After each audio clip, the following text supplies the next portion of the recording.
I've taken some time to reflect on this.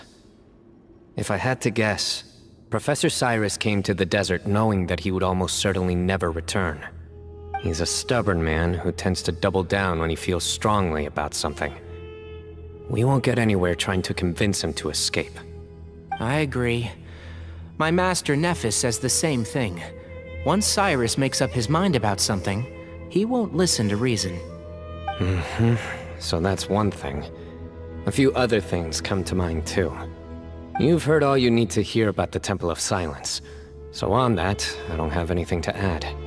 My own memories of this place are hazy though. Probably something to do with the overpowering presence of the Ba fragments. That might explain why I suffered from constant headaches and fevers as a child. I do remember having some fleeting moments of profound emotion when vague images would appear in my mind. But I don't recall much, only bits and pieces. I was still young then, and all I could understand was that there was a strong will inside my mind. Thinking back on it now, I suppose it was Anubis's way of trying to encourage me, even if we couldn't communicate. The power that came to inhabit my spirit was probably one of the cornerstones of their whole faith. So if the will and might of Anubis is a real, intangible thing, and they are its rightful worshippers, then... You're not gonna give in to their demands, are you? Surely there has to be another way! No. I have no intention of returning it. I need this power to protect Sumeru. But the temple has the right to make the final decision over its fate, since it belongs to one of the 7 pillars of King Deshret.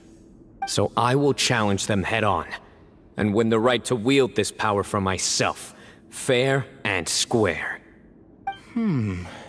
This reminds me of something Alhaitham mentioned to me just before we left. He said that the Temple of Silence was originally founded by the ruling elite of the day.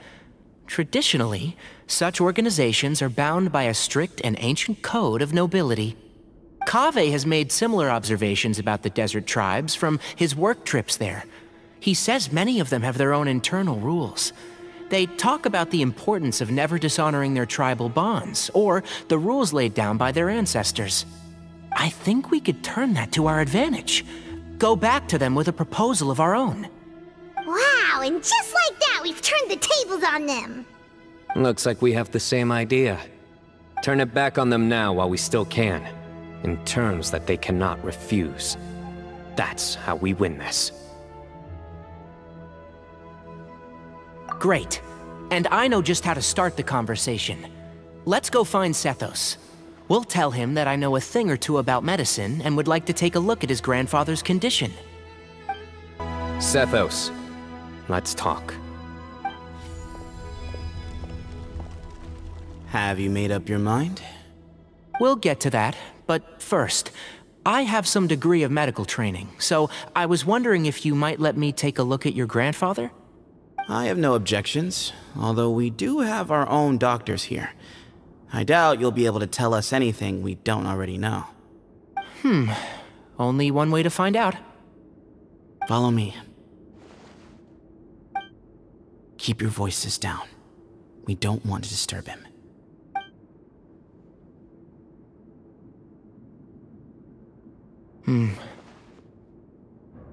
Let's talk outside. Bamoon has fallen into a deep coma, and his prognosis is quite grave. I'm sure that your physicians have come to the same conclusion.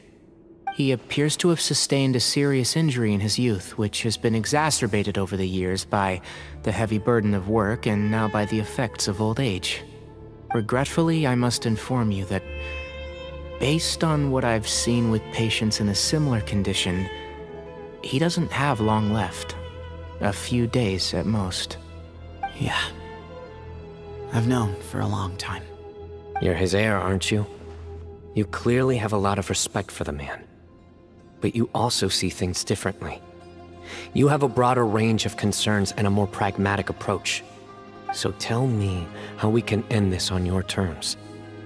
Let's find a way to bring all this to a resolution while Bamoon is still alive to see it. That's what really matters to you. I know it.